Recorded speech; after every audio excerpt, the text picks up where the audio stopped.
વડોદરા જિલ્લાના અધ્યક્ષ નવીન કુમાર ભારતીયને હું નિવેદન કરીશ સ્ટેજ પર આવે અને વિષયને અનુરૂપ આપણને માર્ગદર્શન આપે. નવીનભાઈ ભારતીય.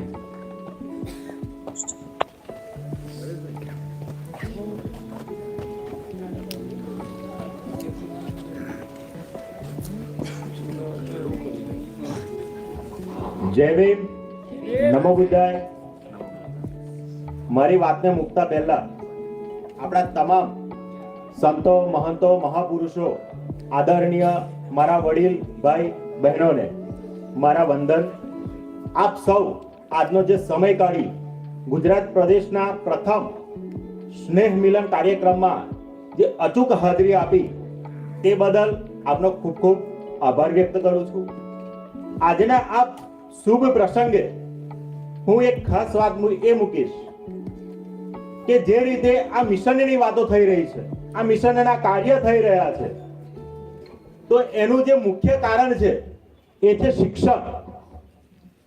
અને આપણે જોઈએ છે કે અહીંયા બેનરમાં ફોટા પણ આપણા મહાપુરુષોના લાગ્યા છે, તો એ તમામ પણ શિક્ષિત હતા અને શિક્ષણ થકી, એ શિક્ષણની કલમ થકી આ મિશનને જે આગળ વધાર્યું છે, જે ત્યાગ બલિદાન આપ્યા છે, તેના થકી આજે આપણે અહીં સૌ બેઠા છે. જેમાં સૌથી મોટો જો કોઈનો ફાળો હોય તો તે છે આપણા મહાત્મા જ્યોતિબા ફૂલેનો, તેમના ધર્મપત્ની સાવિત્રીબાઈ ફૂલેનો, ડોક્ટર બાબા સાહેબ આંબેડકર અને તેમના પત્ની માં રમાઈ. કારણ કે જ્યોતિબા શિક્ષિત થયા તો સૌ પ્રથમ એમને શિક્ષણ આપ્યું એમની ધર્મ પત્નીને. કેમ? કે એવું માનતા હતા કે જ્યાં સુધી સ્ત્રી સક્ષમ નહીં બને ત્યાં સુધી સમાજ સક્ષમ નહીં બને. અને આ જ વાત ડોક્ટર બાબા સાહેબ આંબેડકરે પણ કહી હતી કે કોઈ પણ સમાજનો ઉદ્ધાર હું તેની પ્રગતિથી નહીં પણ તેની મહિલાની પ્રગતિથી માપું છું. અને ખરેખર આજે આપણે જે પણ કંઈક બની રહ્યા હોય, બનવાના છે યા બનીશું, તો તેની પાછળ જો કોઈનો મહત્વનો ફાળો હશે તો એ આપણી મહિલાઓનો હશે, આપણી બહેનોનો હશે, આપણી માતાઓનો હશે. પણ આ ક્યારે બનશે? જ્યારે આપણે શિક્ષણ તરફ આગળ વધીશું, આપણી પેઢીને શિક્ષણ તરફ આગળ વધારીશું. શિક્ષણ એ ખૂબ અમૂલ્ય ભેટ છે. બાબા સાહેબ એટલે આપણને હથિયાર નથી આપ્યા, આપણને આપી તો માત્ર કલમ છે. અને આ કલમનો પાવર છે કે ભાઈ ચંદ્રશેખર આઝાદ પણ આજે આટલું મોટું પ્લેટફોર્મ આપણા માટે ઊભું કરી રહ્યા છે. માન્યવર કાશીરામ સાહેબ કરીને ગયા તો એ પણ રથ ત્યાં રોકાઈ ગયો. આજે રથને આગળ વધારવાનું પણ જો કોઈ કામ કર્યું હોય તો એ મારી નજરમાં અને આપ સૌની નજરમાં પણ એકમાત્ર આયુ એડવોકેટ ચંદ્રશેખર આઝાદ રાવણભાઈ.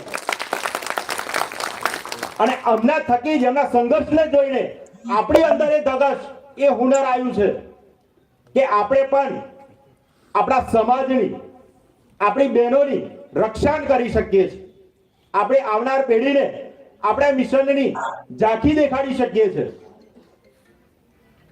અને આ કરવાનું કારણ આપણે જોઈ રહ્યા છીએ કે હર હંમેશ, હર સમયે આપણા ઉપર, આપણા સમાજ ઉપર જે જુલ્મ થઈ રહ્યા છે, આપણા સમાજને પછાડવાનું કાર્ય થઈ રહ્યું છે, તો એને નાથવા માટે, એને ડૂબાડવા માટે આપણે એક પ્લેટફોર્મ પર આવવું પડે.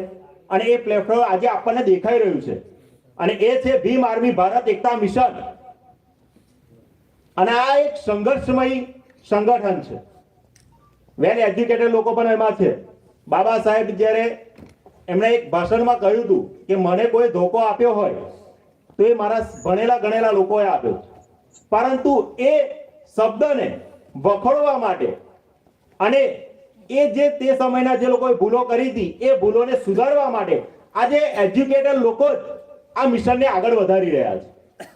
અને સમય છે, સંજોગ છે કે આજે આપણે સૌ એક સાથે એક જગ્યા પર ભેગા થઈ અને આ કારવાને ખૂબ આગળ વધારીએ. અને એના માટે જેમ આગળ આપણી બંને બહેનો કહી ગઈ કે આપણી મહિલાઓને સાથે રાખવી પડશે, તો એ બહેનોને પણ આજે આપણે વચન આપવાનું છે કે આવનાર સમયમાં અમારી સાથે અમારી સહભાગીની તો હશે જ, પણ સાથે બીજી બહેનોને પણ લાવીશ. કારણ કે જ્યાં સુધી બહેનો સક્ષમ નહીં હોય, શિક્ષિત નહીં હોય, ત્યાં સુધી આ કારમો નહીં ચાલવાનો.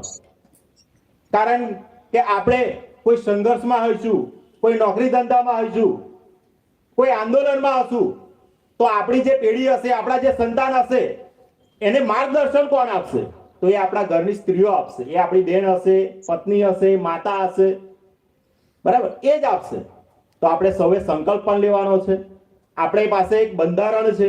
એ બંધારણની અંદર આપણને જે હક અધિકારો મળ્યા છે એને સાચવવાના છે. તો એના માટે આપણે ખૂબ સારી રીતે એવી પ્રગતિ કરીએ અને લોકોને પ્રગતિ કરાવીએ. આ સ્નેહ મિલન કાર્યક્રમ માટે જે આપણા વડીલ ગુજરાત પ્રદેશ અધ્યક્ષ શ્રી કમલેશભાઈ ધવલજીએ જે આ કાર્યક્રમ ગોઠવ્યો છે, એવા જ આગળ પણ કાર્યક્રમો ગોઠવીને આપણે એમના માર્ગદર્શન હેઠળ ગુજરાતને નંબર 1 પર લાવીએ તેવો સંકલ્પ લઈને જઈએ. એવો આપણે આજે સંકલ્પ કરીએ છીએ. સાથે સાથે બંધારણની પ્રતિજ્ઞા પણ આપણે એવું કરીશું કે આવનાર સમયની અંદર આપણે 100 નહીં, 200 નહીં, લાખ નહીં, 10 લાખ નહીં, પણ કરોડોમાં સંખ્યામાં આપણે એવું મિશન ઊભું કરીશું કે આપણા સમાજ સામે, આપણી બેન સામે કોઈ આંખ ઊંચી કરીને નહીં જુએ. અને આ સંકલ્પ ખાલી લેવા માટે નહીં, પણ એને કરી બતાવવા માટેનો હશે. હું આશા રાખીશ કે આપ સૌ ભાઈ બહેનો આમ જ એક સાથે, એક સૂત્ર, એક તાતણે બંધાઈને આમ જ એકબીજાને સાથે હળી મળીને આપણે સાથે ચાલીશું. કંઈક પણ કોઈ પણ સંજોગોમાં કંઈક તકલીફ પડતી હોય તો એકબીજાના સંપર્કમાં રહીશું અને ગુજરાત પ્રદેશ અધ્યક્ષના હાથ મજબૂત કરીશું. આપણા રાષ્ટ્રીય અધ્યક્ષ વિનય રતનજીના હાથ મજબૂત કરીશું અને આપણા મોટા ભાઈ ચંદ્રશેખર આઝાદજીના હાથ મજબૂત કરીશું. અને આ મિશનને જે બાબા સાહેબ આંબેડકર આપણને આપીને ગયા છે, જે માન્યવર કાશીરામ સાહેબ આપીને ગયા છે, એને એના લક્ષ્ય સુધી પહોંચાડીએ નહીં, ત્યાં જંપીને બેસીશું નહીં. એવા સંકલ્પ સાથે આપ સૌને મારા જય ભીમ, જય જોહાર.